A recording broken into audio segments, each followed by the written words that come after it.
Okay, and moving from there, let's talk about the partnership between GSI and All Out. Let's talk about why GSI is a good partner for you if you're a JD Edwards company. Some of you that are with us today are already customers. You may be managed service customers. You may have been someone we implemented JD Edwards for. But at a high level, here's some things to think about. When it comes to Oracle applications, Oracle's JD Edwards, Oracle's NetSuite are core to our business. We also support HubSpot and have grown significantly in that area over the last year. Everything down the side of the screen on the right shows those areas of support, from being an authorized reseller for all of those products, handling implementations, upgrades, migrations, dealing with managed services as that becomes a follow-on project, maybe to going live, or a brand new experience for some of our customers who have never used managed services before. We do provide a number of tools that are designed specifically for JD Edwards that help augment your experience, whether that's performance testing or monitoring. It could be automation through Orchestrator, or it could be integration and custom development. You see there on the left, those are those critical areas of business for us. So it's JD Edwards and NetSuite, enterprise applications, cloud services, cybersecurity, and business process optimization. Okay. And the partnership, this has gone on for quite some time. I'm really pleased with the partnership we have together as companies, so much so that GSI has developed our own internal managed service offering around all-out security. So it's more than just here, we can implement it, go your way. We have some companies that come back to us and say, you know, great implementation, we like it. Why don't you just take over that area of responsibility for us, whether you're already a managed service customer or this could be your very first experience. All of this is part of the value proposition that we bring together as companies and why we're excited to talk with you about the opportunities for today. Stefanos, let's keep going. We're going to keep this introduction brief. You see myself, I'm a senior solutions director with GSI. I support customers throughout the West, but also from a partnership perspective, support all of our partners across North America. Steph is going to introduce himself in just a moment as he kicks things off. Linda is our product expert. She'll be jumping in here and there. It's going to be a good day, so I encourage you, buckle up your seatbelt. Hopefully you got your coffee close by, and let's get things started. I'm going to go off camera here once I turn it over to Steph. Take it away. Excellent. Thank you, Mars. Thank you, GSI, for the opportunity to present today.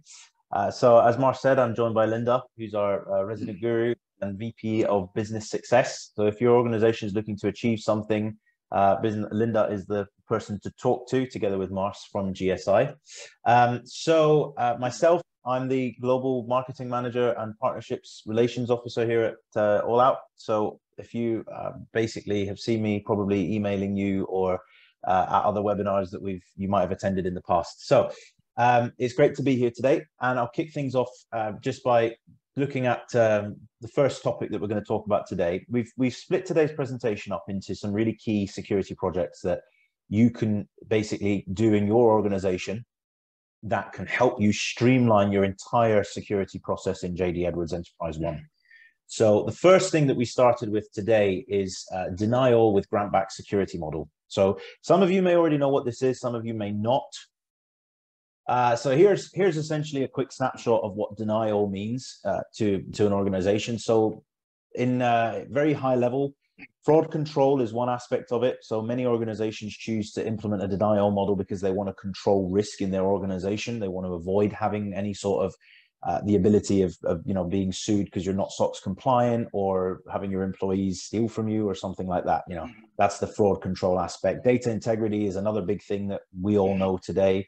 It's a massive impact on many organizations. Productivity is a big thing, especially for JD Edwards users that are trying to utilize menus, trying to get to the right programs that they want to get to. They want to do their job. You don't want multiple menu items in the way that you don't really need. And of course, the last one there, best for last, audit and maintenance. So if you've got a security model that is more intuitive from the start, then your audits will go smoothly, your maintenance will go smoothly, and it all gets a lot easier. So if you are considering what we call a denial project, essentially denial means that you're taking your programs that everyone has access to in an open system and denying all access unless you specifically granted it back to the role and then subsequently the users that sit within that role. So some of the key things to consider there is you've got to think about what's determining the drive for your project. You've got to think about, okay, what am I actually trying to achieve? You've got to think about how you can do this in a way that minimizes business interruption. You don't want your users to be locked out. You don't want to be, having problems logging your sales orders and someone comes to you and says, hey, what the heck is going on, guys? My team cannot get sales orders to work today. What's happening with that? So you've got to manage that entire process end to end. It's quite difficult to do, hence why sometimes we do get partners like GSI involved that have the expertise in that area, but it entirely depends on where your IT team sits in terms of resource availability, in terms of internal expertise, and in terms of what you're really trying to achieve overall with your objective of running a project like this. To make deny-all achievable, we have a 4-step process that we kind of like to say is the recipe for success. So you've got to have a project plan to begin with.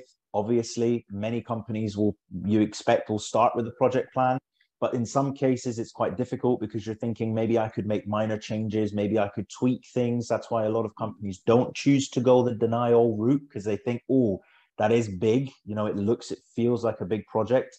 But at the end of the day, if you do choose to go down that route, it is the suggested preferred route. If you do choose to go down that route, start with a project plan, make sure you've got your experts ready, and make sure you've got your resources ready to go with that. As I said earlier, identifying the right time is crucial. You don't want it to be at a point where your business is going to be impacted. As I said, resource availability. And as always, identify ways and tools that you can use to expedite the process and ensure your success. And that really is where All Out comes into the picture. We provide that tool set that can kind of help you expedite a lot of that and make it much, much simpler. So moving into that, I'm going to hand over to Linda here. What does the project look like? And Linda's had a lot of experience working in many organizations before she ever joined All Out.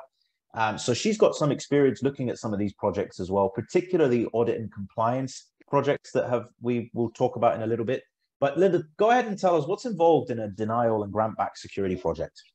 As Steph said, realistically, as you go down this initiative, you're trying to make sure that you're ensuring the security of your processes and the security of your information by only giving people what they need. So the first thing you need to do is address that star public, what everyone has, and lock that down. When I've done this, and I've done this project from a manual standpoint without tools involved, and it can be quite cumbersome, very at risk, and very manual labor intensive. So what we've done is we've given you a way to, what are the predefined things that you need to put in that public? How do you, create the role security that you need? Then you're going to spend a little time tailoring that security because everybody's got idiosyncrasies and things that are unique. One of the biggest risks you have in a denial grant back is not giving somebody all of the access they need. From finance, that is one of the biggest issues you have with integrity problems is somebody doesn't have access to something that they need to have an entire process run.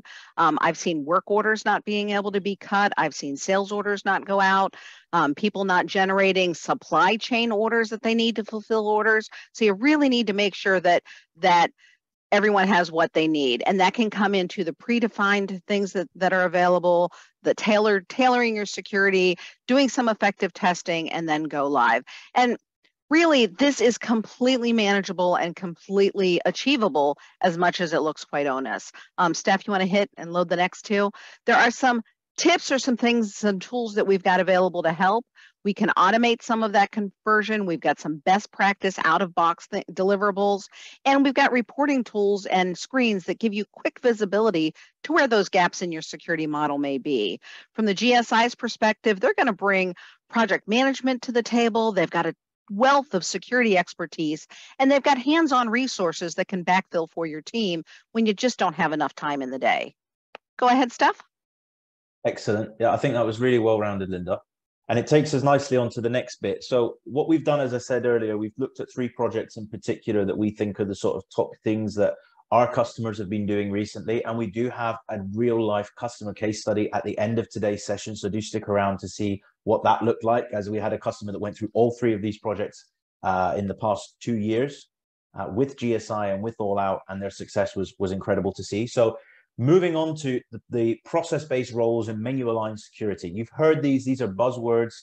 Process-based roles are best practice, and you really want to make sure that your security is aligned with your menus so that it's much more streamlined for your users as well.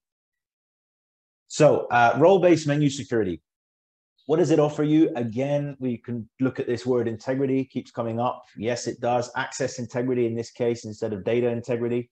So we're really just making sure that the roles that we have are aligned to the business processes. We want to make sure that if you've got an approval process in place where someone's approving those role assignments before they happen, it's nice and clear. Again, reduced security maintenance. You're going to see that keep coming up. It is a key area of our solution and a key pain point for JD Edwards users today, particularly those that are maintaining security. Business processes never change. So you kind of want to go with process-based roles, because no matter who leaves the organization or who joins, as long as you've got the processes already there, the role assignments become so much easier, and it streamlines the entire process and makes sure everything is even easily maintainable and reportable. So you're ensuring real productivity across a lot of it as well. Again, on the productivity front, you want to making sure that your users don't have access to menu items that they don't need to have, and they're fumbling about trying to do things that they don't have access to anyway, and then they're going to be asking help desk questions. Why can't I get into this program? You're thinking, well, you don't have access to it because you're not supposed to have access to it. So why is it on your menu in the first place, right? Doesn't make sense. And then, as I said before, everything becomes a lot easier to report on. So from an audit perspective, whether you're private or public doesn't matter. You should still be carrying out regular audits of your system so that you know who has access, who's not got access. And I guess as well, a big part of the user access that you do and the roles and everything that you maintain makes it so much easier to make your menus align with all of that as well. And it really, from that audit perspective, it really gets down to bearing the burden of proof. If you are open and you close some things off, then when the auditors come in or when a manager comes in and says who all can update vendor information, you have to go through strenuous tasks of identifying, proving really can they not get to something through all the various avenues that JD Edwards makes available. And it's so much easier if you can say, they can't get to the program. It's locked down for everybody. The conversation's over with. It's done. Yeah, it's done. Again, if you're considering a role-based security project, there are some things that you should be thinking about. Some of them are similar to what we discussed earlier on in the denial grant back model. There are some extra considerations here that you might be interested in looking at. So for example, you need to be clear from the offset. If you're doing a redesign or a new implementation, there's a slight difference there, because if you are doing a redesign, you're going to want to think about what people already have access to and whether you want to bring that into your redesign and rework some of that. If it's a net new implementation you're planning on going through, or you're adding a new environment, then you might want to go down the route of using a predefined set of roles, like one of our products that we have called Start Out, that literally gives you the menus, the security, the roles, all predefined. You work on it, you click a button, it goes straight into JD Edwards, and you can get it to work that way. As I said here, you want to, well, if you have a look here, you can see again, we're bringing up IT resources. We're bringing up the sort of naming convention to be used to simplify your requests, approvals, and reviews. You want to make sure that you've got the names of your business aligned processes really clear to you and your stakeholders, so that they know what they're asking for as well when they're asking for someone to be assigned a new role. So yeah, it's quite complex and cumbersome, but it can get easier as well. And I guess one of the big things that people say to us is, well, why should these menus and security be aligned? And I'm going to pass across to Linda for this one.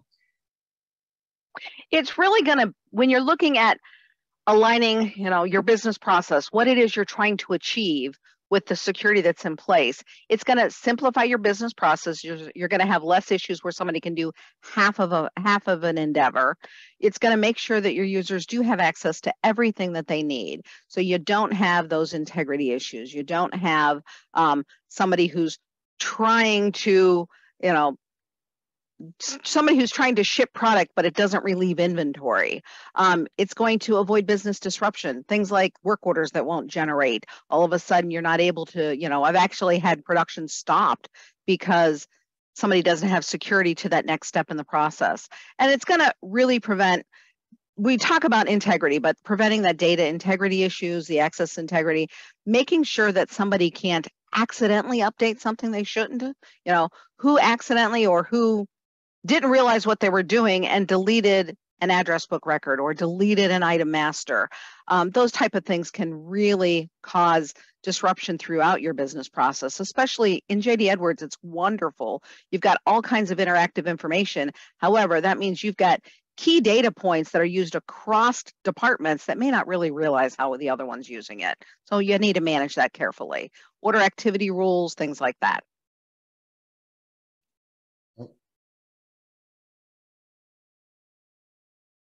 And how do we look at role design? So role design is a big part of this as well. So we kind of got the two hand in hand for today's presentation. Mm-hmm. So with role design, again, you want to work through your stakeholders. You want to have the right time to do all of this. You want to think about the resources that are available. It's a lot of the same kind of process that you're going to go through, which is why, for example, for the company that we're going to show you later on today, they did it hand in hand. They did the two projects side by side. And I guess to move on to what the actual project looks like, again, here's a really good example of what kind of process they went through with this. And again, I'm sorry, Steph, go ahead. Go ahead, Linda, go ahead. And again, those process steps look very similar. Understand what you're going to make available to everyone. Define what security is going to support each one of your business processes. It doesn't matter. Receiving is receiving. Doesn't matter if somebody is a receiving manager or receiving clerk. They need to receive. So you assign that process-based role as appropriate. You're going to tailor it to those things that are unique to your business. Make sure you test, make sure you get the right roles assigned to the right people, and then your process of cut over and go live. So very similar steps. And I truly have seen it done in a 90-hour initiative. Any of these time estimates that we have here, I'm going to tell you, be aware. Every company is different. Every company has idiosyncrasies. Mm-hmm. This is a standard, basic project plan. So if you've got more users, different unique business processes, custom applications, that's all going to weigh into here. So just be aware, these time estimates are just estimates for a standard business process, but it should give you some ideology as to, it's possible, what it means, how much of your project time you need to put towards testing and other things. And again, things that we've got to help those out-of-box best practice roles, menus, and security that Steph spoke about. Being able to automatically identify and eliminate security conflicts. The biggest reason I see JD Edwards administrators not want to assign multiple small roles to users is because of the conflicts that can happen. We give you tools to automatically find those and automatically clear those up. So that is no longer a problem. And then streamlining the methods that it takes to do these security initiatives. You can load security records. You don't have to do everything one by one. And then getting grids and to identify what gaps there may be, what called programs do they need, whether it's on a report, a grid, you can maintain the security of the menu all in one place. GSI, again, has a great deal of experience managing those projects, adding expertise, and then offering those resources that might help you. Steph? Yep. I think that takes us again nicely onto the next sort of section, which is the key thing that a lot of companies talk to us about, which is segregation of duties. So in this case, you're kind of looking for your preventative and detective controls. There's a lot of that in there. There's a lot of people that have it within their organization as a requirement for an audit related to the fact that they're a public company, or you might have it because, well, you just want to be better safe than sorry within your organization. You have internal policies to adhere to. Yeah, segregation of duties. So many people say segregation of duties came in with SOX. I'm an auditor. It happened long before that. It's good best practice of your internal control environment. Just protect your company and your people. And as Linda said that, the first thing up there says, reduce risk. So you really want to protect your company, protect your people, as she just said. You want to make sure that you're working to reduce your audit costs. So it can be really costly if you don't have this in place. Everything can take a long time. I mean, one of Linda's great examples that we always talk about with having sort of segregation of duties and reporting in place and automating a lot of that reporting is that she was able to cut down. When you were a customer, Linda, I think you had a reduction in your hours. You know, you went from sort of 200 hours that it took you to do reporting for an audit down to like 2, 3, 4 hours. Yeah, So absolutely. there's, you know, once you put all that legwork in, it gets much simpler. Everything starts to run a lot smoother, and you see really great cost benefits in the long run, as well as making sure that you're passing the audit requirements. So yeah, and again, protecting staff is up there. Data integrity always coming up. You have no idea how many companies we hear today coming to us because they say someone's deleted this, or this has gone missing, or we can't, you know, who was it? Who did that? Who did this? What happened in the system? It's a big challenge. And again, on the some key considerations for an SOD project, if you're going through, SOD projects tend to be a little bit lighter than some of the other projects that we've discussed today. So some of the work that you could put into those, for example, with All Out, there are reports that are readily available for you that you can load and utilize very quickly. But what we tend to find with a lot of our customers is that they like to go the extra mile. They want to get some consulting help on that to identify exactly what rules they want to have within their segregation of duties, preventative controls that they're loading into the system. They maybe have to redefine some roles because of the work that's been done in the initial audit of their SOD rules. So that there can be a lot of work involved in there, but don't let that put you off, because as soon as you get some of the reporting functionality up and running, you're already 50% of the way there. You're already doing something about what's going on in your system. You're getting immediate visibility very quickly. So the things that tend to turn this into a project is a lot more around the actual analysis of the business that you're in, your environment, your processes, your staff, your people, what they're accessing. How do you react to the findings, and how do you put the business processes in place to keep things aligned? Those are your two big time sucks. Yeah. And again, you can see here some key considerations that we've got. I mean, we can share this slide pack out. I know we haven't said that yet. We can share this slide deck with anyone who's interested. So please do email. You'll see some emails at the end, and feel free to let us know. And we'd be happy to share this slide deck with you that you can use internally for conversations that you're having within your organization. Again, making SOD achievable. These points, as I said, slightly different to the other projects. So with this one, you really want to start with those conflicts that create the most risk for you. Again, you're not really going to know what they are until you load in some reporting and see what you've got out there. Don't reinvent the wheel. Look at best practices. So when we say that, we really mean that, you know, there are a lot of sources out there now where you can get best practice information around segregation of duties and what you can be doing about it. We offer, for example, our own set of predefined rules that we've gathered throughout the years of experience that we have. GSI know how to implement those rules and get them running through your system. Again, you include your mitigating controls in your analysis so that you know exactly where you have controls and how you need to adjust those controls to better protect your environment. Involve the process owners. Don't leave key stakeholders out of it, because it's difficult to get this process running, especially in an organization in the sheer scale of some of the customers that we work with. You can see the complexities of an SOD project is actually the internal stakeholder management, because there's so many different people involved. You want to make sure that they're there from the beginning so that changes are happening progressively, and transformation on a digital scale is really in line with what your organization is trying to achieve at its core. And again, backfill internal resources if needed. That's where GSI comes in. Hey, you know, GSI has those expertise, those people on hand that can help you with this. Don't suffer alone. And this takes us nicely onto what the project looks like. Over to you, Linda. And the project is very much, you load your rules, you create your reports, and I've had folks initiate those reports within an hour or two of loading our software. Understand your mitigating controls and put those in there, and applying those as appropriate. If you've got a control in place where your accounts payable manager can set up vendors and enter vouchers, but you have somebody in accounting that reviews their vendor master changes, take credit for it. Don't reinvent the wheel on that either. And then you're immediately ready to go live. So one of the big things through these project plans represent the time and effort using our tool, loading the SOD rules and what it takes to make up each one of the, what all programs allow you to enter a vendor, that can be huge if you're redefining all of that yourself. But if you're just adding your custom applications to the stuff we've already provided, you can jumpstart right into that. So again, some of the things that we offer, we've got that best practice information. All of those reports are delivered from our system. It's reports. We've got screens that provide information, and it's fully auditable. It gives all of the details that your auditors are going to need to ensure the integrity and completeness and accuracy of your reporting. And we've got a wealth of education within our academy that allows you to jumpstart your processes.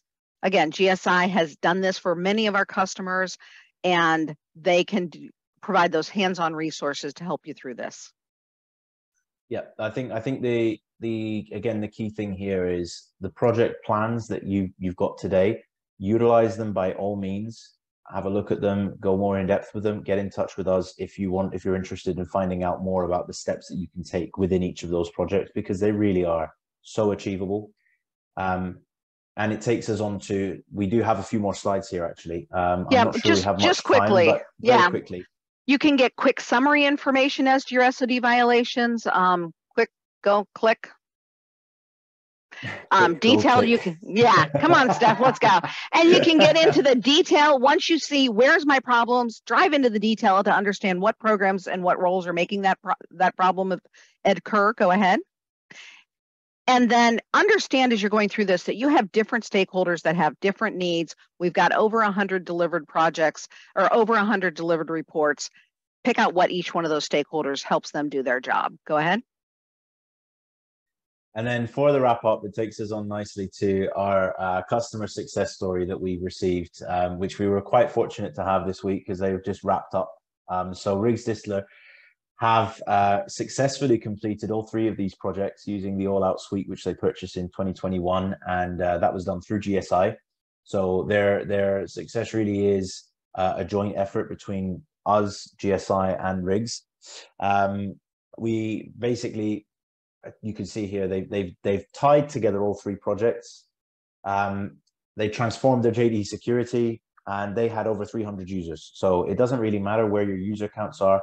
We have customers with 300, 200, 600, thousands. It doesn't matter. It's achievable for everyone, and it's scalable. The solutions that we offer are scalable.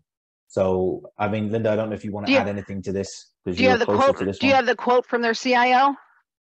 I don't actually. Their that CIO, would help, but we will send that out. Okay, we can do that. Our CIO gave us, I asked him if we could use this slide, and he came back and said, here, put a quote in for me. We are incredibly pleased with what GSI has been able to do with the All Out tool in our environment. So I've got, we'll send out the direct quote in the emails. Yeah, we'll send it out. So I think to wrap up, basically, if you want to discuss further with us, please contact us. GSI are offering a free consultation on this. You can see 2 emails there. Mars is the contact at GSI for today, and you can contact All Out through the email sales@alloutsecurity.com. Get in touch with us even if you just want an idea of how to achieve something. I received a few emails in the last few weeks that were just literally people wanting to talk to us about, hey, we've seen this. How do we get to this? What are we trying to achieve in our system? How do we, what is segregation of duties? What do we do with it? Like, someone's told me I have to think about this. How? We can have those conversations. Linda will be happy to jump on a call. I'd be happy to jump on a call. We have a lot of resources available on our websites as well. So you've got GSI's website there. Our website is www.alloutsecurity.com. I forgot to put it on the end of this slide. But, yeah, if you visit GSI's, you'll get a lot more information. We're on there as well. Mars, I don't know if we have any questions. You know what? We did answer a question during the session, and we've received some great feedback. So I just kind of want to summarize by, first of all, thanking both of you. Great job today. I think all of our participants understand in sessions like this, the mind can only comprehend what the seat can endure. So keeping it brief, but keeping it powerful is what we really want to bring. I hope those in attendance will look for opportunities to participate more with GSI and partners like All Out in sessions just like this. There's a number of things that have been sent out in chat today already that I'd like to call your attention to. And I want to summarize what you'll continue to receive from us as a result of being a participant today. Number one, you should have received a survey request. We'd really appreciate it. It just takes a couple of minutes. If you'd fill that out, it'll improve our next adventure along this line. We're about trying to give you what you need in the best format. So help us with that. We would appreciate it. Secondly, there's a data sheet. Sometimes people like to be able to put in front of other stakeholders, hey, we've got this issue in our company. Why don't you look at this? It'll sort of give us a frame of reference for an upcoming conversation on JD Edwards security. I think you'll find that data sheet to be very helpful. And then some follow-ons. We'll be sending out a copy of today's recording to everyone who attended. We'll also put together a PDF of today's presentation, so you can utilize these tools in ways that help you communicate within your organization how to best address your JD Edwards security needs. And in conclusion, I love the way that Steph kind of laid out the opportunity. If you've got security questions, things that you feel like a company like All Out can help you answer or get better education on, they've got an incredible website of good documentation. I've read pages after pages of it and educated myself along the way about security, not only from a JD Edwards perspective, but security enterprise-wide. And then secondly, if you feel your business would be benefited by having a brief assessment conversation, have one of our experts sit on the phone, talk with you about your need, about where you're at today and where you're trying to go to, reach out to me. I can help you regardless of what area. I cover the West area, but as a partner manager, also, I help support our other sales team members. So we'll put you in touch with the right person at the right time. And then finally, one last word as we wrap this up. You probably will also receive either an email or a phone call from one of our team members, just checking in on your status with this. Was there any follow-on questions that you had? Are there some areas that we might be able to help you with? If you don't mind, take that email, respond, pick up the phone, chat with the person on the line. Guarantee you it's not a bill collector. Guarantee you it'll just be good information that we share with one another. So again, thank you so much. On behalf of All Out Security and GSI, it's been a pleasure having you on the line today. Have a great day and a great week. Thanks, everyone. Thanks very much, everyone. Thank you. Bye-bye.